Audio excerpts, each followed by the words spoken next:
Hello everyone, আমি একটা গল্প বলবো। এই গল্পটা অনেকবার শুনেছেন, আরেকবার আমি বলি। তো একটা চোর, হ্যাঁ, সারা রাত চুরি করে তারপরে হচ্ছে একদম ভোরবেলা পুকুর পাড়ে গিয়ে ও হাত পা ধুচ্ছিল। এই সারা রাত চুরি টুরি করছে টরছে, তখন ওর গায়েটায় ময়লা লেগেছে, সেটা মানে ও ক্লিন করছিল। পুকুর ঘাট থাকে না, ওই পুকুর ঘাটে গিয়ে। তো ও ওই সময় দেখলো কি আরেকজন লোক ওর আগে ওই পুকুর ঘাটে এসে এরকম হাত পা ধুচ্ছে।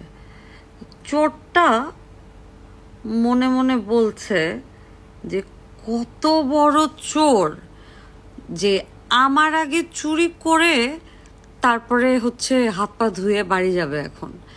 আর যেই লোকটা আসছিল, মানে আগেই এসেছিল, ও আসলে যাচ্ছে নামাজ পড়তে, ফজরের ওয়াক্ত হয়েছে। তো তো উনি যেহেতু মানে অনেক পরেজগার মানুষ, নামাজ পড়তে গেছেন, উনি আসলে মনে মনে ভাবতেছে কি যে মাশাল্লাহ মাশাল্লাহ, কত বড় মানে কি বলে পায়াস একজন পিপল, যে আমার আগে ঘুম থেকে উইঠা সে হচ্ছে অজু করতে আসছে।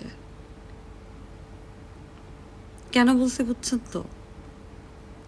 বুঝলেই চলবে।